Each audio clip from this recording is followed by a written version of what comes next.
Meus irmãos, bom dia e a paz do Senhor. Eu agradeço ao nosso bom Deus por estarmos aqui nesta manhã, dia 2 de setembro, para juntos aprendermos mais um pouquinho da santa e poderosa Palavra de Deus. Estivemos ausente do canal por um curto período, mas aprove ao Senhor permitirmos estarmos aqui. Quero agradecer primeiramente ao nosso Deus, pelo fôlego de vida que Ele tem nos dado, pois se não fosse esse fôlego, este milagre que nós desfrutamos todos os dias, nós não estaríamos aqui. Agradeço também a pessoa do nosso pastor presidente, pastor Edi Carlos, presidente do nosso ministério, Igreja Assembleia de Deus, Poder e Libertação, que tem assim depositado a sua confiança em nossa pessoa para a transmissão deste ensinamento, dessa lição para os discipulantes que por alguma eventualidade não podem estar presencialmente participando do discipulado que é realizado em todas as sextas-feiras em nossa igreja sede aqui em Petrolândia, Pernambuco. Amém, irmãos? Estaremos dando início desta aula, mas antes estaremos fazendo, como sempre, uma oração para que assim o Espírito Santo, mais uma vez, venha nos guiar nesse momento que estaremos aqui com a sua ajuda, apresentando mais uma lição para edificação, aprendizado. Amém? Feche os seus olhos aonde você estiver. Se você estiver deitado, ou você estiver sentado, ou na sala, ou na cozinha, independente do cômodo que você estiver. Ligue o seu pensamento agora no trono da graça e creia que cada palavra que sair da nossa boca agora, o nosso Deus, Ele estará ouvindo. Amém? Pois a sua palavra, ela nos garante isso, que as suas mãos não estão encolhidas para que não possam abençoar o seu povo, e os seus ouvidos não estão agravados para que não possam ouvir. Amém? Oremos então. Soberano e eterno Deus, Pai da eternidade, em nome do seu Filho amado Jesus Cristo, te damos graças por mais este dia, por mais esta manhã. Te agradecemos, meu Senhor, pelo fôlego de vida, te agradecemos pelo sono que o Senhor nos deste esta noite passada. Sabemos, meu Pai, que se levantamos do nosso leito, da nossa cama, é porque a Tua mão, Senhor, tem nos sustentado. Pai Santo, perdoe as nossas faltas, perdoe as nossas falhas, perdoe, Senhor, as nossas deficiências, tudo aquilo que possa, meu Senhor Jesus, fazer com que esta lição, a Tua palavra neste momento, não venha a ser ensinada. Em nome de Jesus Cristo, nós declaramos ao Pai que seja destruído toda obra do diabo, toda resistência do maligno, neste momento, seja aniquilada.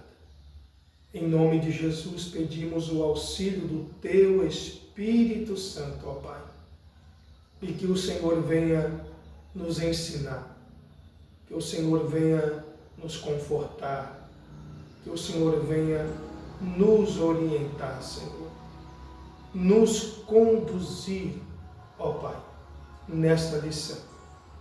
É no nome de Jesus Cristo que eu te peço e já te agradeço. Amém. Pois bem, meus irmãos, como sempre nós vamos iniciar esta lição embasada em perguntas, em questionamentos, e alguns dos novos convertidos, e por que não dizer, na maioria deles, fazem. E também alguns irmãos que, apesar do tempo de igreja que tem, mas tem também uma certa dúvida em algumas situações. E nesta lição estaremos esclarecendo as respostas destes questionamentos, destas perguntas. E esta lição, ela está embasada em 5 perguntas. A primeira é: o que é necessário para herdar a vida eterna? Essa é a primeira pergunta. A segunda é: o que o batismo em águas representa na vida de nós que somos cristãos? Terceira pergunta: biblicamente, ou seja, usando a Bíblia como base, todos devem ser batizados? Será que todos são aptos, estão prontos para ser batizados? Qualquer pessoa deve ser batizada? A quarta pergunta: o que é regeneração? E a quinta: o que é justificação? Porque, irmãos, o Espírito Santo me fez elaborar estas perguntas. Eu vou ler aqui a introdução. Na hora, Deus começou a me levar a digitar e assim esclarecer o motivo desta lição. Qual é a razão de nós estudarmos ela? O tema da presente lição é de suma importância. Por quê? Porque muitas pessoas atualmente estão equivocadas, estão erradas, infelizmente, nas coisas concernentes à salvação, assim como Nicodemos, um mestre da lei, do tempo de Jesus, e a lição vai ser usada esse personagem para que possa ser esclarecido as perguntas que foram já apresentadas. Isto é, Nicodemos não compreendia, e como estas pessoas também não compreendem, a necessidade e a importância do nascer novamente. Sendo assim, através dessa lição do discipulado, vamos aprender que nenhuma de nossas boas ações, escute isso, nenhuma de nossas boas ações, de nossas boas condutas, do nosso bom comportamento, nenhum padrão de vida exemplar ou religião alguma tem condições de transformar o homem, se não for por um encontro pessoal com Jesus, onde somente Ele pode nos proporcionar uma nova natureza mediante a graça de Deus e a fé em Jesus Cristo. Que o Espírito Santo, mais uma vez, nos conscientize, aplicando a sua palavra em nosso coração. Amém? Então aqui está resumidamente, a razão principal de ser elaborado esta lição, Então aqui já deixou já muito claro que existem pessoas que pensam que podem ser salvas por fazer boas ações ao próximo, ou então ter uma vida exemplar, como na área profissional, na área familiar, na área conjugal, ou talvez por fazer parte de alguma religião. Mas como finalizou dizendo aqui, que nada disso pode proporcionar, pode fornecer a mim e a você uma nova natureza, se não fosse pela graça de Deus e a fé em Jesus Cristo. Então, mediante a isto, o título dessa lição é Novo Nascimento, uma necessidade cristã. Esse é o tema central desta lição. Amém? O versículo que estaremos usando como base é o versículo que está registrado no Evangelho segundo João, capítulo 3,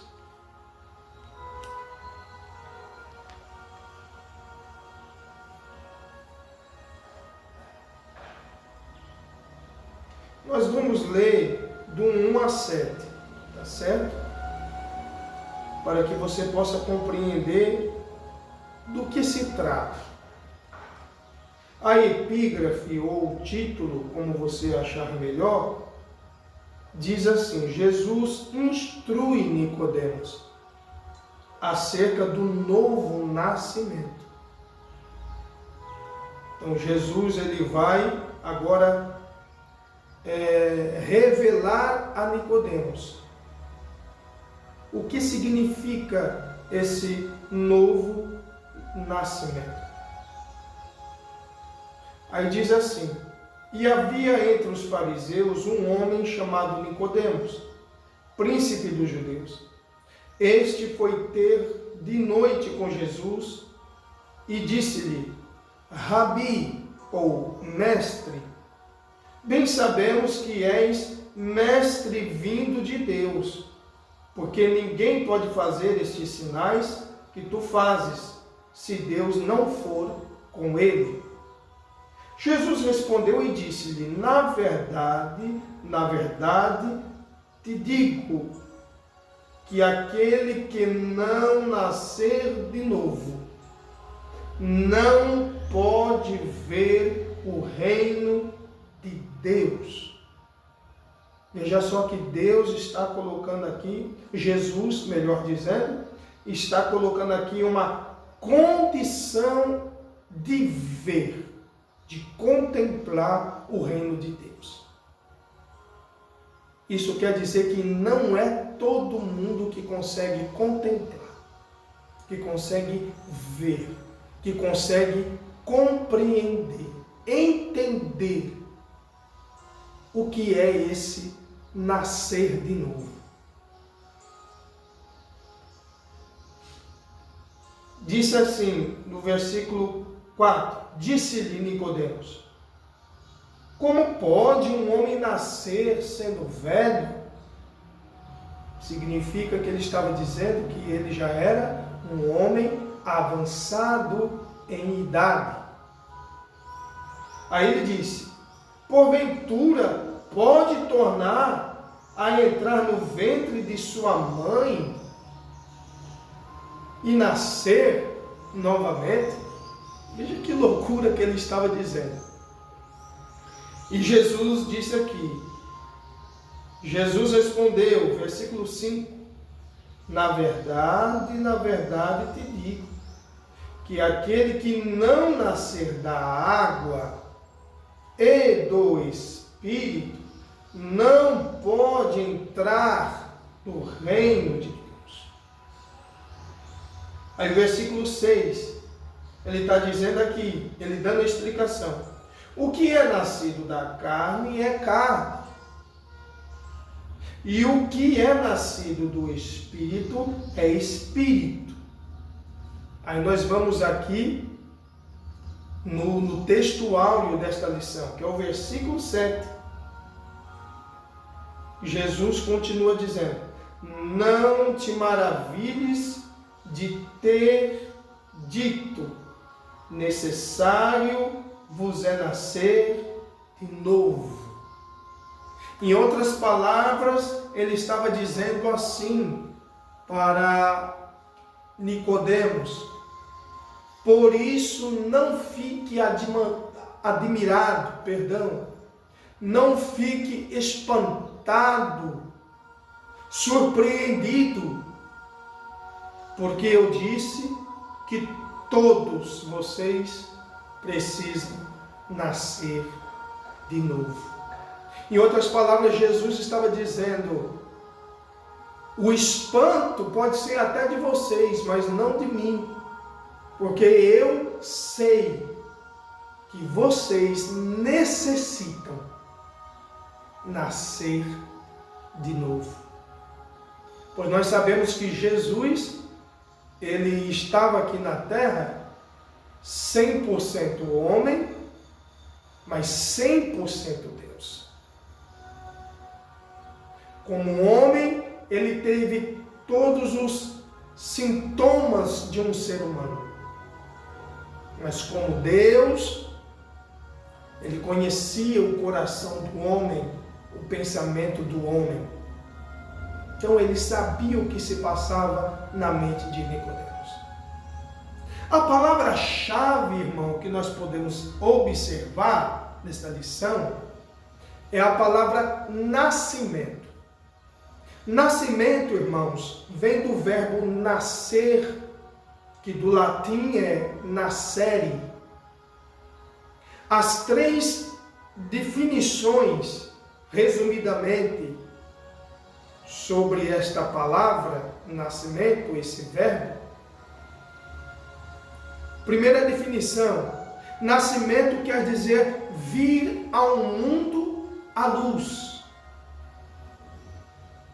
ou começar a ter vida exterior. Nós sabemos que a criança, quando ela está dentro do ventre, da mãe, dentro da barriga da mãe, ela está sofrendo ali uma transformação. Ela se desenvolve, tudo por intermédio da mãe, a qual aquela criança está ligada a ela através de um cordão chamado umbilical. Então, até os alimentos que a mãe está ali ingerindo passa por este cordão e vai para aquela criança, né? Mas quando a criança nasce, pronto, esse cordão é cortado. E aquela vida que ele estava tendo interiormente, né? No caso aqui, dentro da barriga da mãe, os 9 meses, agora ele vai passar a ter esta vida do lado de fora. Então, a segunda definição de nascimento é isso: começar a ter vida exterior. Porque antes esta criança estava tendo vida interior.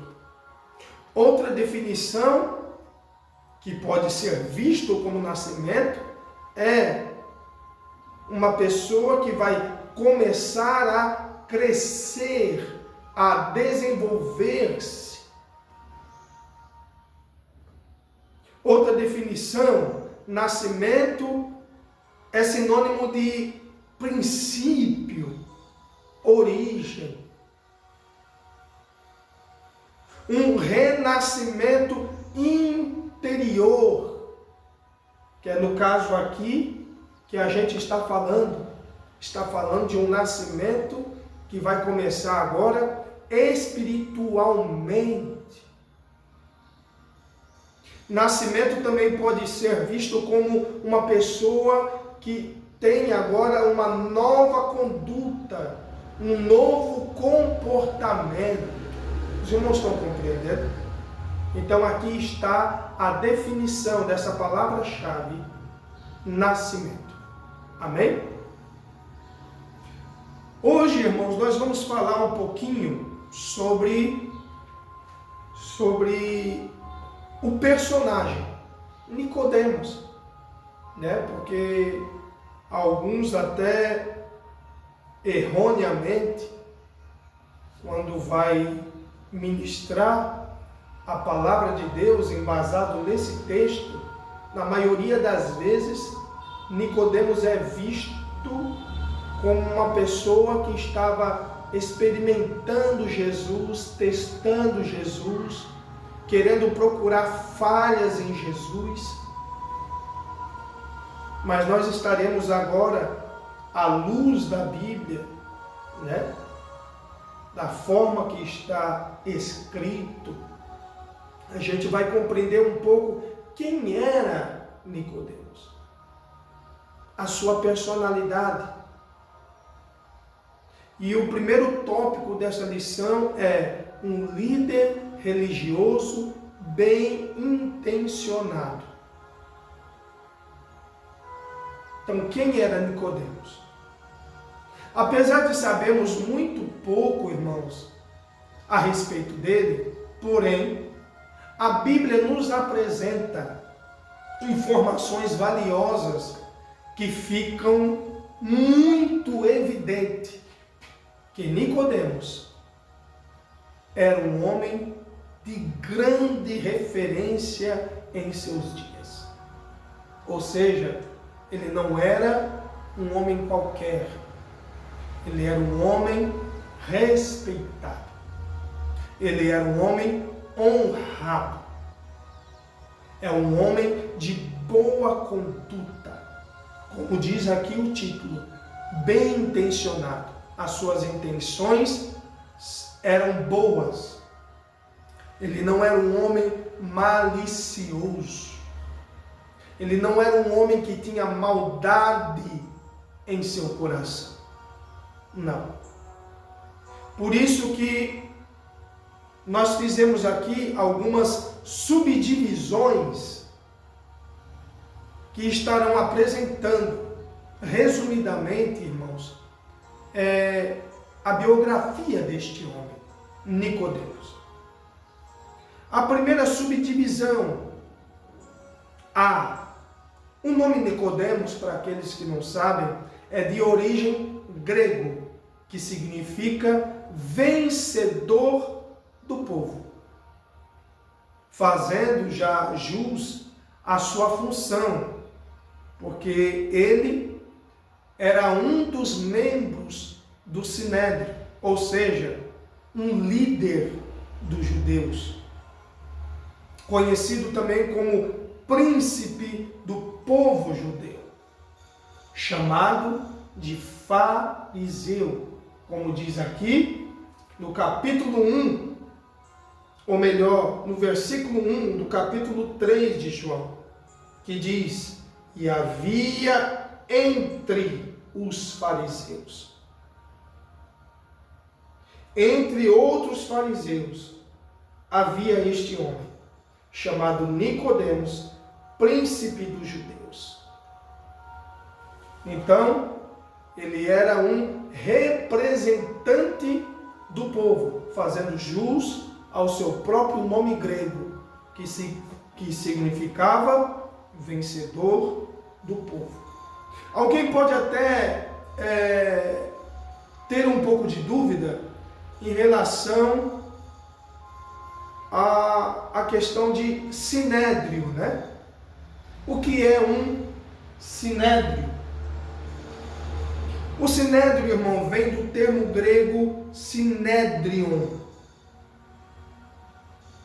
que na separação de palavra significa local com assento, com cadeiras, trazendo o sentido de uma assembleia, ou um conselho, ou um tribunal.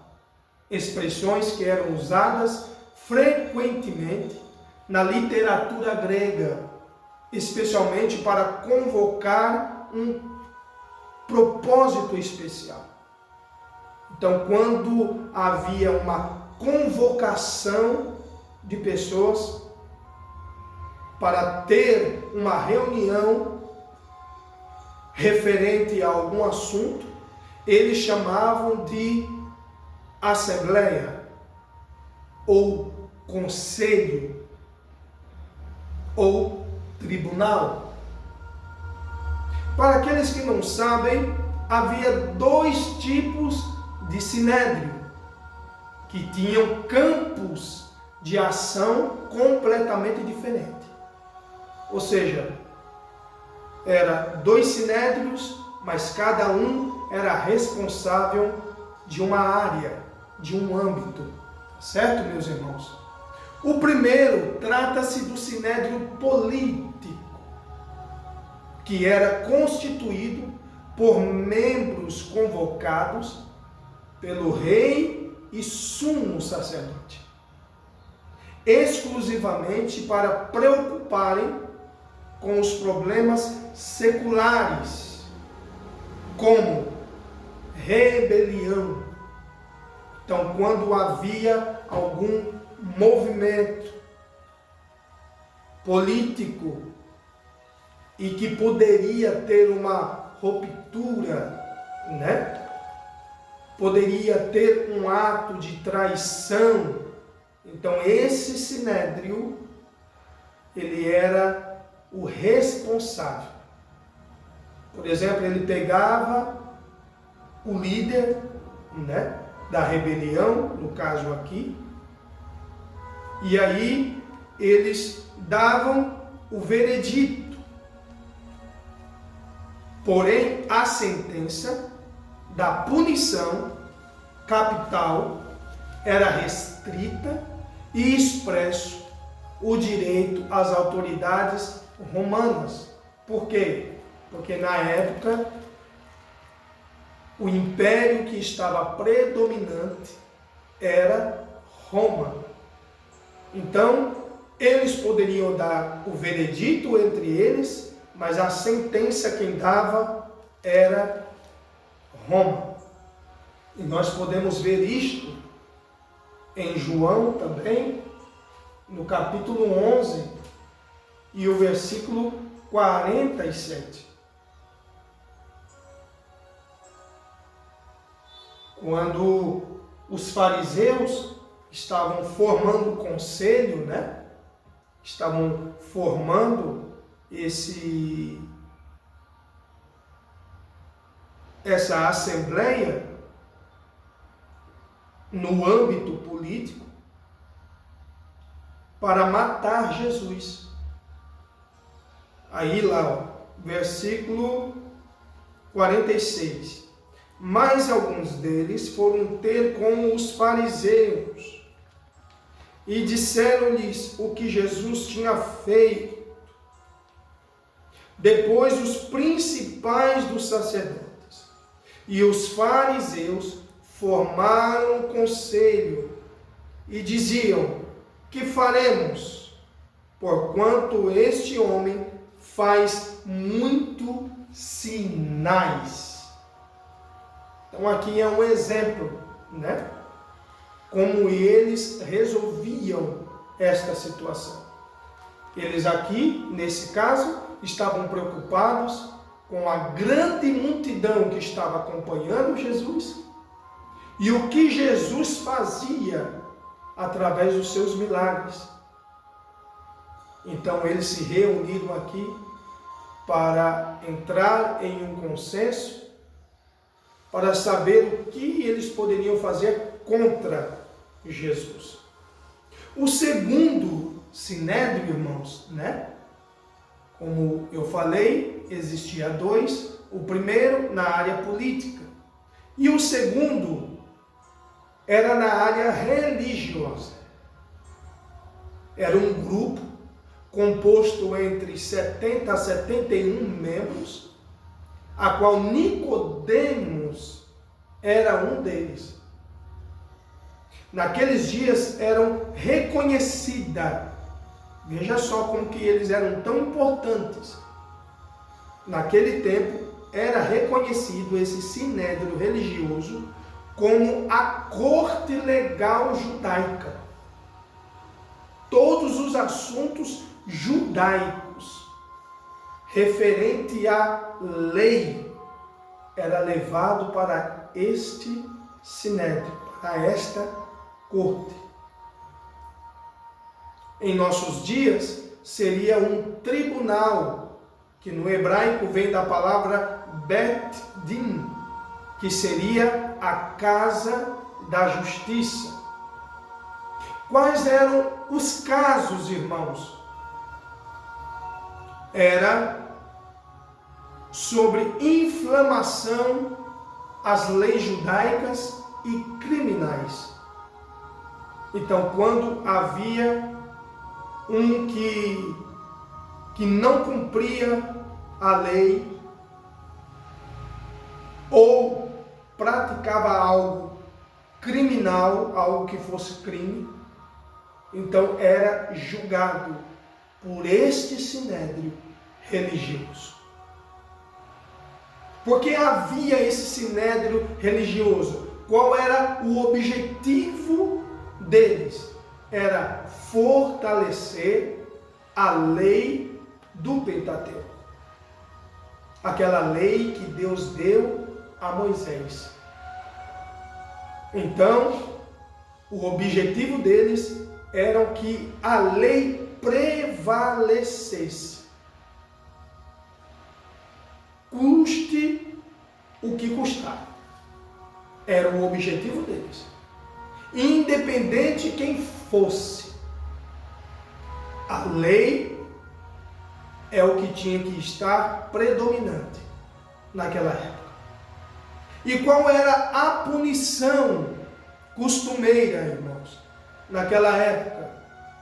Dependendo do caso, né, do crime, a punição, as punições, né, eram essas: apedrejamento, ou queimar a pessoa no fogo, ou decapitação, ou estrangulamento.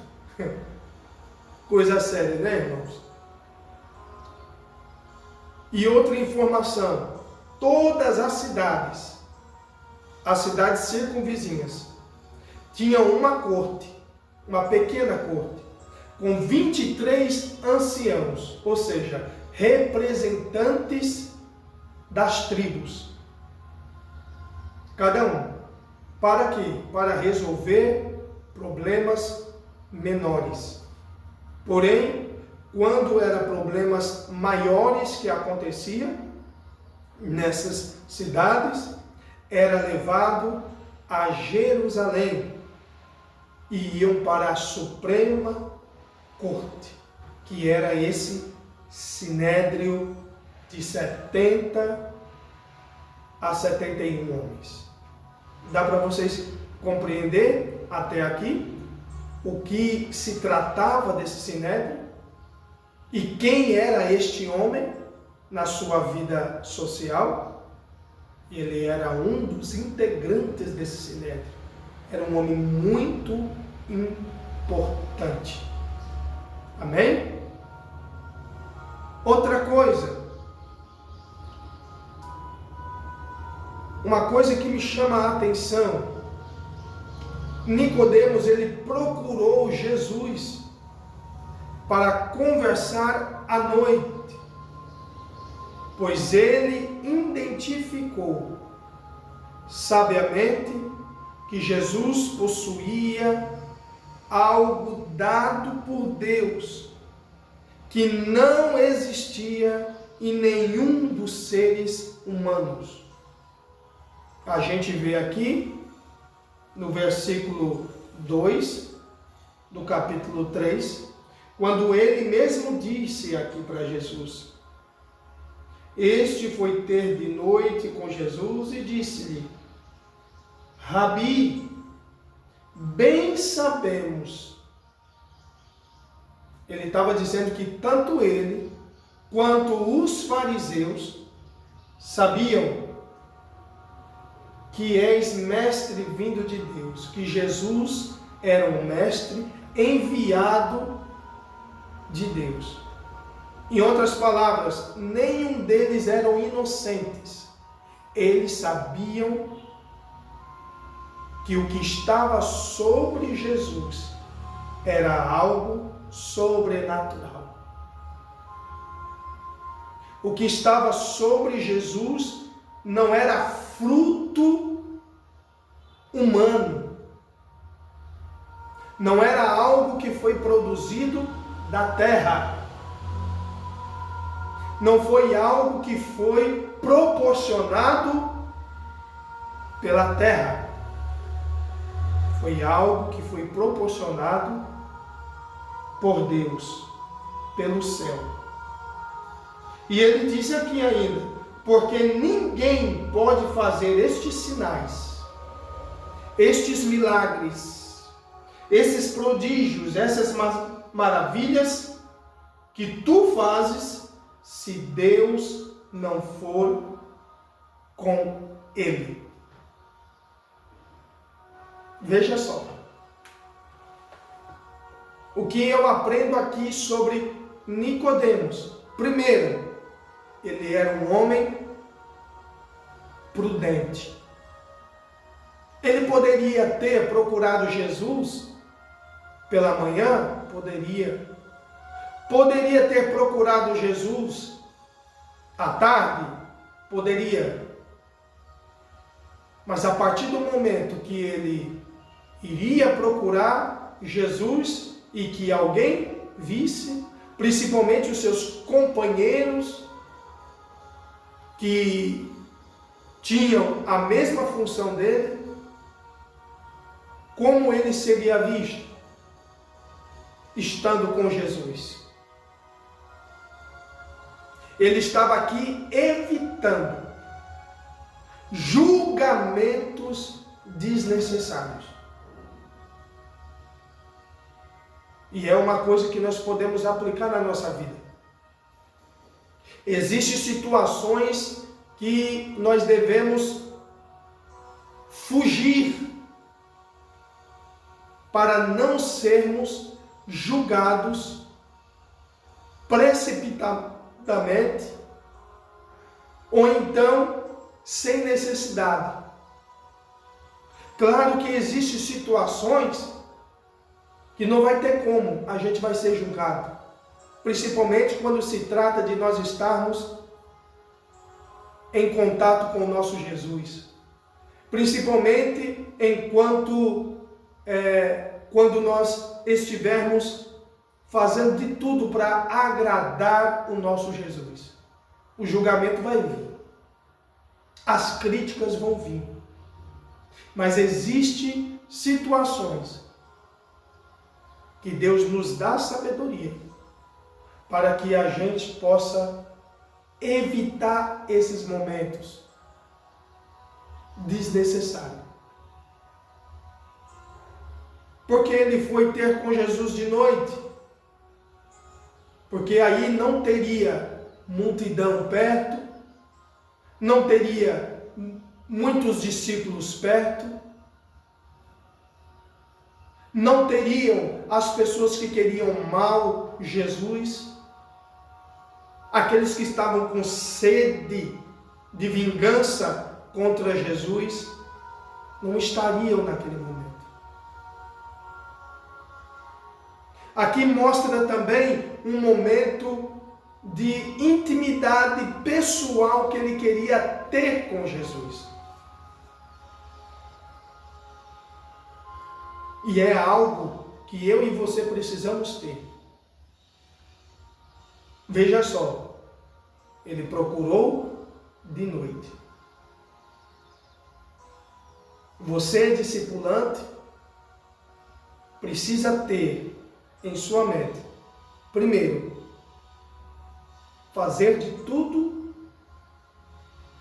para que você não seja julgado desnecessariamente. Segundo, você precisa ter momentos a sós com Jesus. Esse momento a sós com Jesus,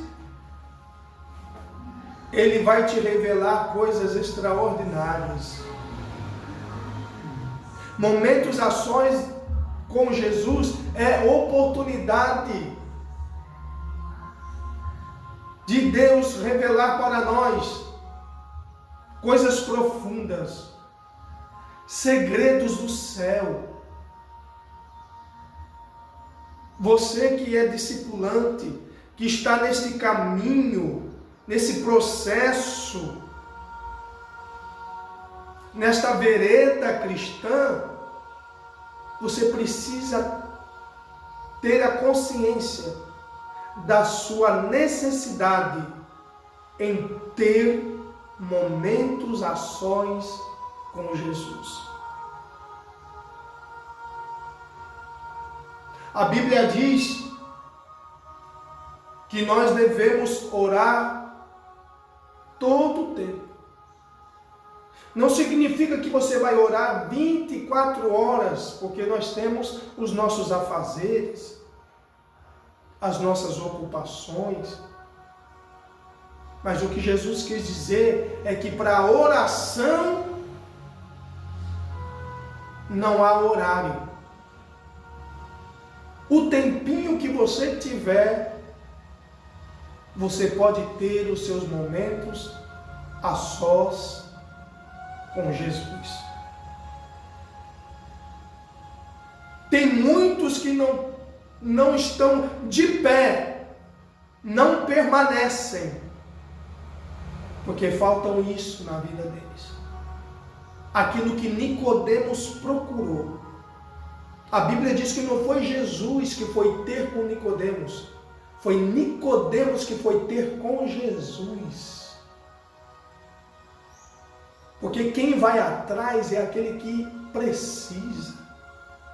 Quem vai atrás, quem busca, é aquele que verdadeiramente reconhece que tem necessidade. É Jesus que tem para nos dar. Mas quem carece é o que tem que ir atrás. A palavra do Senhor diz o quê? Buscai primeiro o reino do céu. Por que buscar? Porque nós devemos buscar. Porque a necessidade é nossa. A Bíblia diz: pedi e dar-se-vos-á. Veja só, que o ato de pedir vem de você.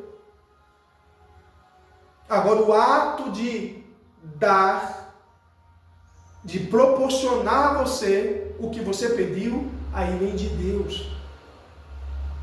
Mas quem pede é você. Aí a Bíblia diz: pedi e dá-se-vos-á. Buscai e encontrareis. Batei e abrir-se-vos-á.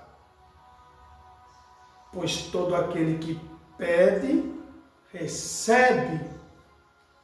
O que busca, encontra. E ao que bate, se abre. Glória a Jesus. Deus seja louvado para sempre. A atitude tem que ser sua. Não basta somente você orar quando você estiver na igreja.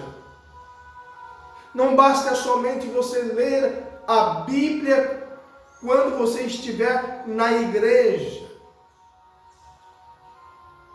Não basta você jejuar somente quando o pastor da igreja vai convocar. Não. Você tem que reconhecer que você necessita da palavra, necessita da oração, necessita do jejum, como você necessita do alimento todos os dias. Como você necessita da água no seu momento de sede. Então Nicodemos aqui nos apresenta uma lição gloriosa. Primeiro, ele não queria que Jesus fosse escarnecido e nem ele julgado sem necessidade. Segundo, ele foi ter com Jesus de noite para ter um momento a sós com Jesus. Ele se viu, mesmo sendo um mestre da lei, um conhecedor do Pentateuco, mas ele se viu na necessidade de ter esse acesso direto a Jesus, sem que ninguém pudesse atrapalhar. Outro ponto aqui é que a Bíblia diz que Nicodemos ele era um mestre em Israel, como diz no versículo 10, quando Jesus questiona a Nicodemos, por ele não ter compreendido, quando Jesus disse, que era necessário nascer de novo. Aí Jesus questiona aqui, Jesus respondeu e disse-lhe, versículo 10, tu és mestre de Israel e não sabes isso? Então veja, era um homem prudente, era um homem bem intencionado e era um homem mestre. Quando fala de mestre, irmão, quer dizer que ele era um ensinador. Ele era um homem que tinha discípulos também. E com isso, provavelmente, era um homem muito próspero, muito rico. Podemos concluir quando constatamos o que ele se dispôs a fazer com o corpo de Jesus após a sua morte. Vamos ver o que ele fez quando Jesus morreu? João, capítulo 19. Se você tiver a sua Bíblia, como a gente sempre aconselha, nesses momentos de estudo é interessante você ter a Bíblia em mãos para você conferir o que está escrito. Capítulo 19, versículo 38 a 40. Aqui está falando João, em seu relato, está apresentando algumas informações aqui, ó, o que houve no dia do sepultamento de Jesus. E olha aqui o que ele diz, ó. Depois disso, José de Arimateia. Quem era esse José de Arimateia? Aí entre aspas está escrito aqui, ou entre parênteses está escrito aqui. O que era discípulo de Jesus, mas oculto por medo dos judeus. Então aqui está dizendo que além dos 12 discípulos de Jesus, havia também outros discípulos que criam na mensagem de Jesus, seguiam os seus ensinamentos, criam que ele era o Filho de Deus, mas eles ficavam por detrás das cortinas, ele era oculto. Por causa do quê? Do medo dos fariseus. Por quê? Porque ele era uma pessoa importante. Olha lá, rogou a Pilatos que lhe permitisse tirar o corpo de Jesus. Veja, ele ficou em oculto por um tempo, mas no momento do sepultamento de Jesus, ele foi um instrumento aqui de Deus. A palavra está dizendo que ele pediu insistentemente a Pilatos para que Pilatos desse a ele o corpo de Jesus. E assim, Pilatos lhe permitiu. Então foi e tirou o corpo de Jesus. Tirou da onde? Da cruz, aonde estava pregado. E versículo 39. E foi também Nicodemos. Olha aqui que surpresa. Olha quem aparece aqui. Aí, entre parênteses, está escrito: aquele que anteriormente se dirigia de noite a Jesus. Está apontando para esse Nicodemos aqui, ó, para que quando nós lêssemos isso aqui, não compreendêssemos que esse Nicodemos tratava de um outro. Não, é desse aqui, ó. Era do Nicodemos que anteriormente se dirigira de noite a Jesus. Ah lá, e o que ele foi levando? Levando quase 100 libras de um composto de mirra e aloés. Tomaram, pois, o corpo de Jesus e o envolveram em lençóis com as especiarias, como os judeus costumam fazer na preparação do sepulcro.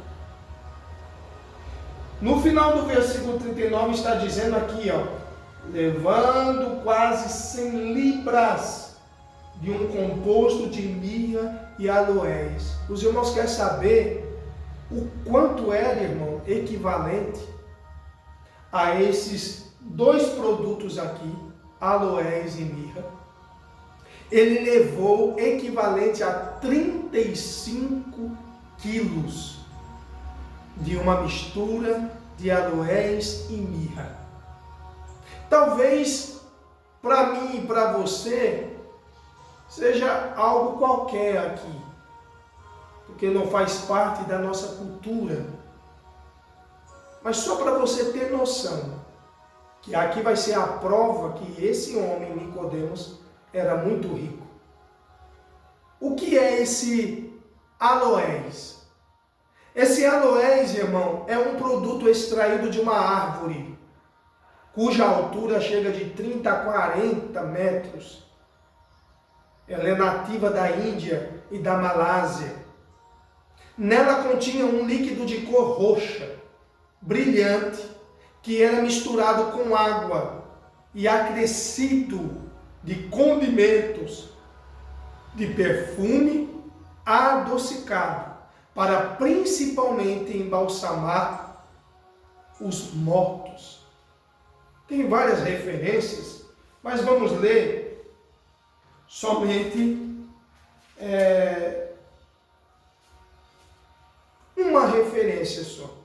Se você quiser anotar aí, as outras referências é Provérbios capítulo 7, versículo 17, Cantares de Salomão, capítulo 4, 12 a 14. Nós estaremos lendo aqui o Salmo 45, verso 8. Comprovando o que servia esse aloés. Salmo 45, verso 8, diz assim: todas as tuas vestes cheiram a mirra, a aloés e a cássia, desde os palácios de marfim, de onde te alegram. Então veja, aqui está confirmando mais uma vez que servia como um perfume que era usado nas vestimentas e no corpo também. O que é essa mirra, ou chamado de láudano também? A mirra, existe duas palavras que foram traduzidas referente à mirra. A primeira, trata-se de uma resina perfumada, nativa da Palestina, extraída do caule, do tronco e das folhas de um arbusto, usada também na medicina por causa do seu sabor amargo. Nós vemos isso em Gênesis capítulo 37. Esse era um dos produtos que aqueles que compraram a José estavam levando para o Egito. Gênesis 37, versículo 25. Depois assentaram-se a comer pão, ou seja, os irmãos de José tinham colocado José lá na cova e eles se assentaram para comer pão. E levantaram os olhos e olharam, e eis que uma companhia de ismaelitas vinha de Gileade, e seus camelos traziam especiarias, olha lá, vários tipos de produtos, e condimentos, e bálsamo e mirra, olha lá, e iam levar isso ao Egito. Como nós falamos aqui, usava também para perfume e usava também para amenizar a dor. Quando alguém estava sofrendo por alguma enfermidade, então ele era tomado esse remédio e o sabor amargo amenizava essa dor. A mirra também servia como fixador de perfume. Então, quando era feito o perfume, era colocado um pouco da mirra, porque ele fixava o perfume, ele deixava o cheiro mais consistente. E era muito consumido pelo Egito, por isso que era levado para lá. Servia tanto na área da medicina, pois a medicina naquela época, vamos dizer assim, o centro da medicina era o Egito naquela época. E servia também para embalsamar também as múmias, né? Aquelas pessoas que morriam lá no Egito e eram enrolados por aquelas faixas.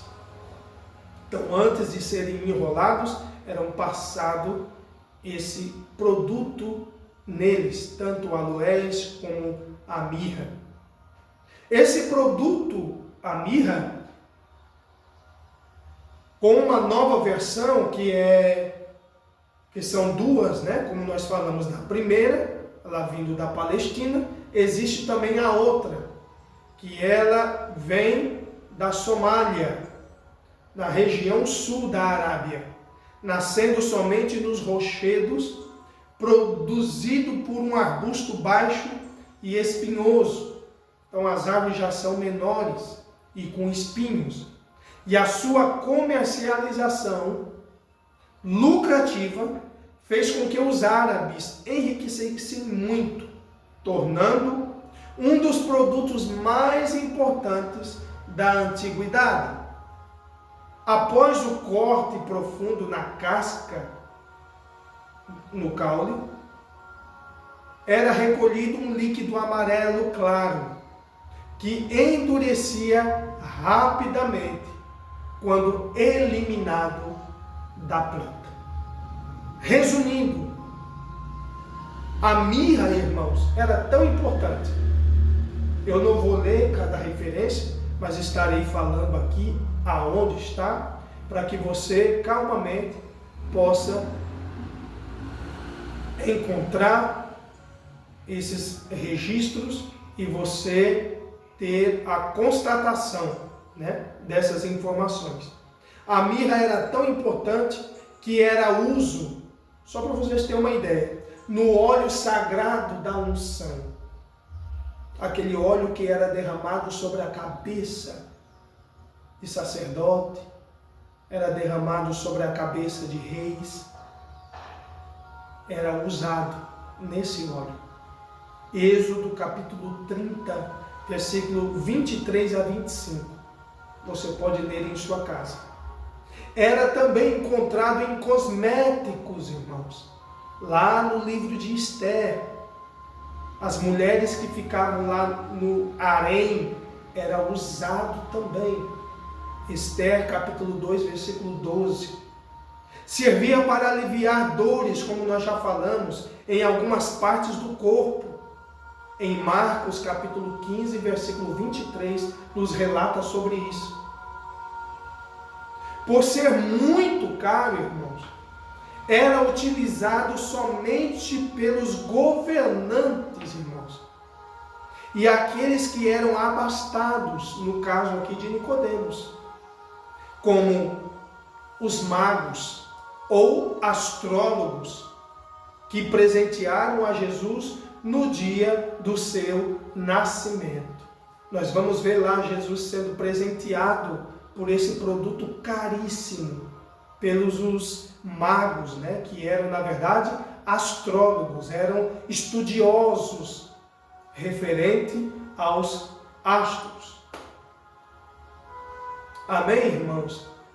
Aqui é só para você ter noção o quanto este homem, mestre da lei, era próspero financeiramente.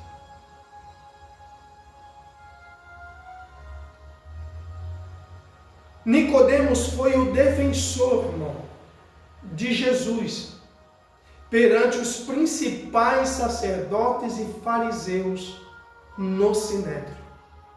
Se os irmãos for em João, no capítulo 7, e o versículo 45,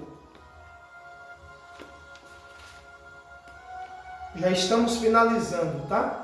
Aí na próxima semana estaremos dando a continuidade.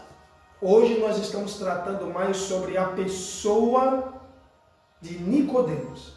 Quem era esse Nicodemos? João capítulo 7, versículo 45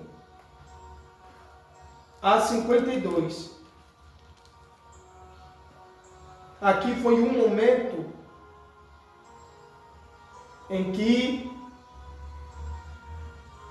estavam querendo prender Jesus.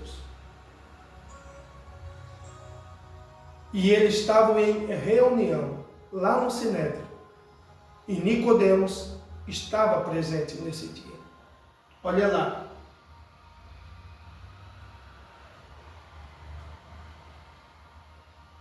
Quarenta e cinco.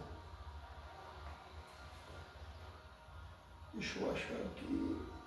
Pronto.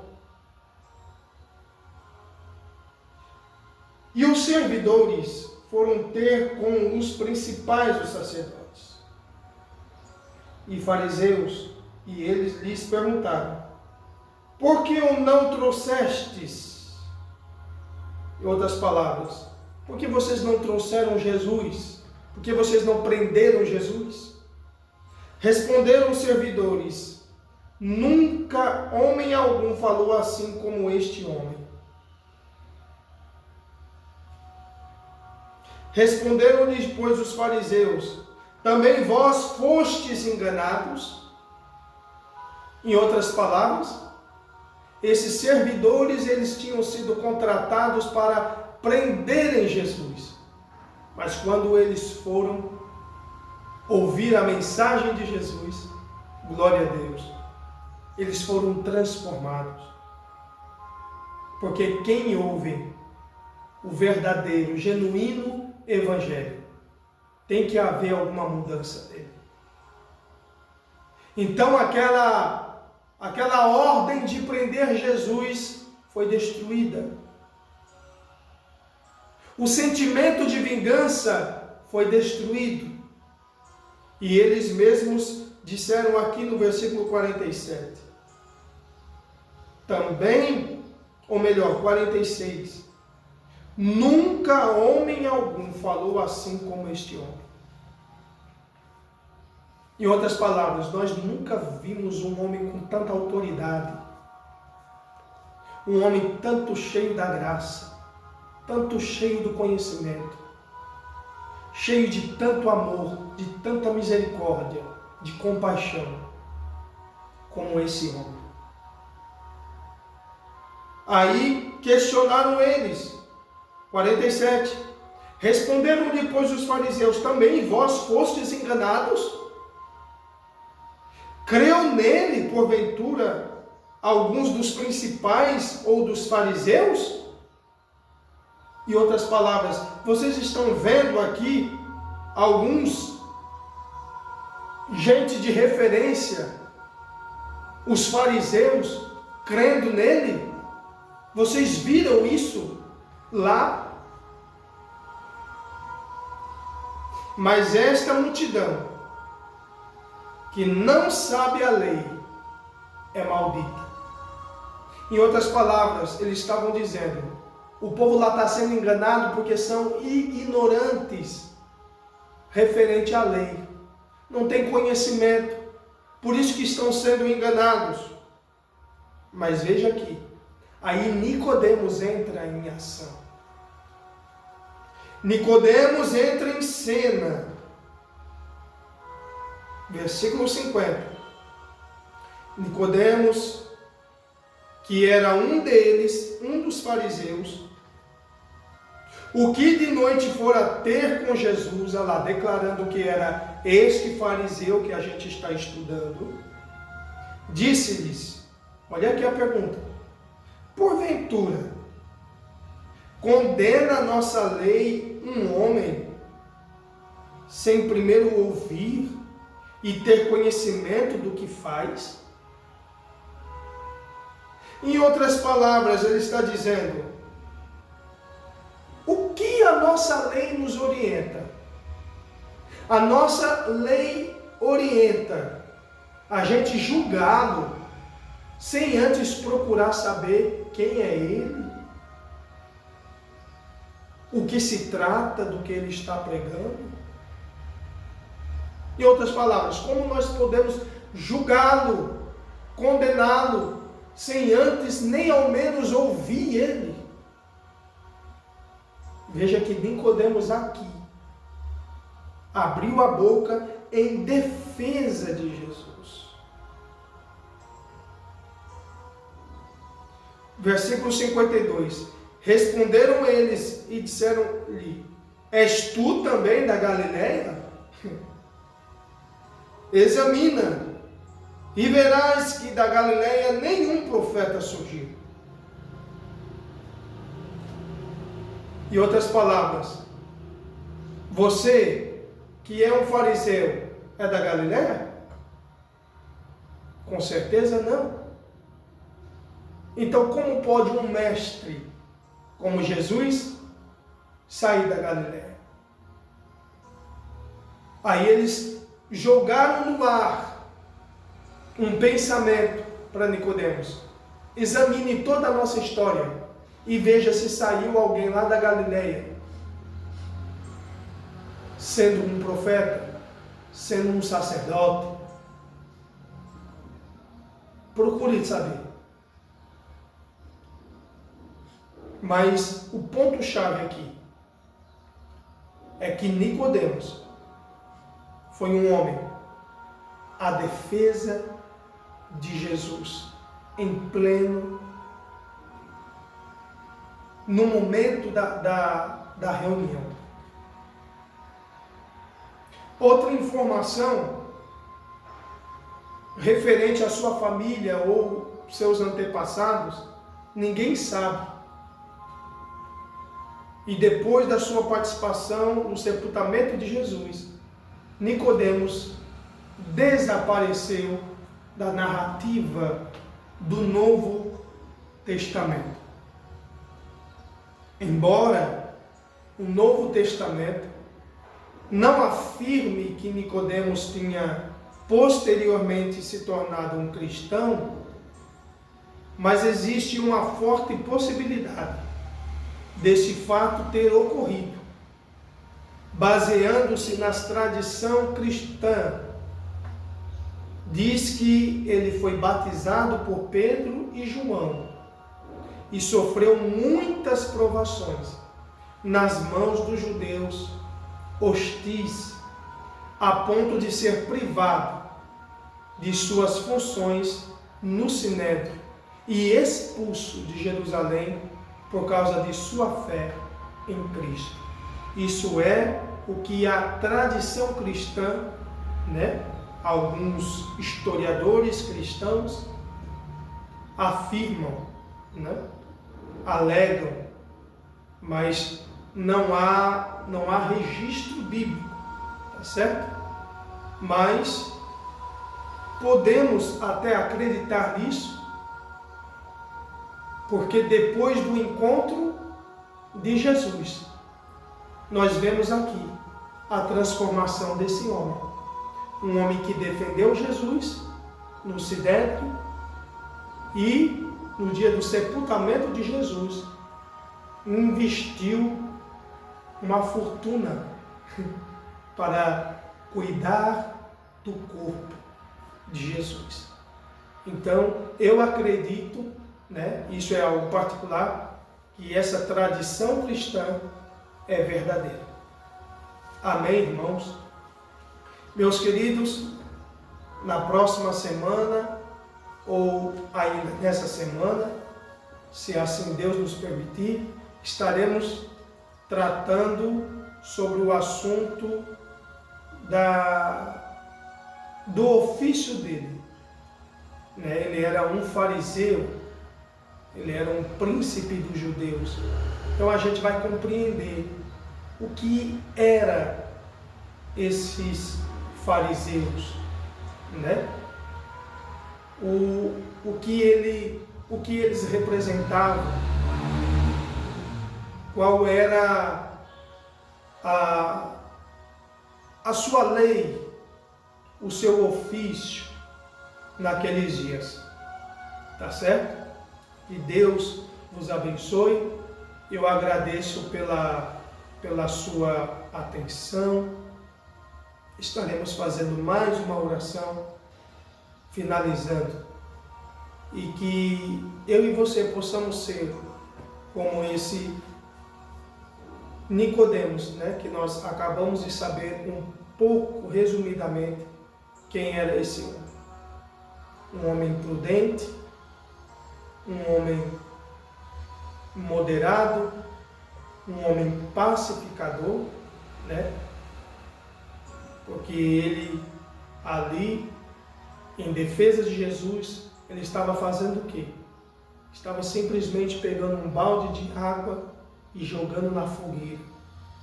Enquanto existe muitas pessoas que fazem questão de colocar lenha na fogueira, não é verdade? Aonde tem confusão, está inserido. Aonde tem briga, tem contenda, ele está ali alimentando para que haja crescimento naquilo, continuidade naquilo. Mas que nós possamos ser igual a ele, um pacificador, um homem simples, um homem prudente, um homem que reconhecia a sua necessidade espiritual, por isso que foi ter com Jesus, né? E que possa fazer tudo para agradar ao nosso Deus. Soberano e eterno Pai Celestial, obrigado, Senhor, por mais este momento que o Senhor nos concedeu de estarmos aqui, Senhor, aprendendo a sua palavra. Pai, nos ajude, que nós, chamado Nicodemos, meu Senhor, nos dê prudência, nos dê moderação, nos dê sabedoria, nos faça entendermos da nossa necessidade, Senhor, em ter momentos a sós contigo, em estar aos teus pés, aprendendo de ti e sendo cheios do teu Espírito Santo. Eu oro também, Senhor, pela vida de cada pessoa que estiver neste momento me ouvindo e assistindo. Senhor Jesus, Tu conheces a necessidade, Tu sabes, Senhor, o que cada um almeja em seu coração e sabe também, Senhor, o que cada um tem atravessado em sua vida. Mas Tu és o Deus da resposta, Tu és o Deus da solução, Tu és a nossa fortaleza, Tu és o nosso refúgio, Tu és o nosso socorro, Tu és aquele que vai adiante de nós, Senhor, endireitando os caminhos tortos. Tu és aquele que derruba o gigante.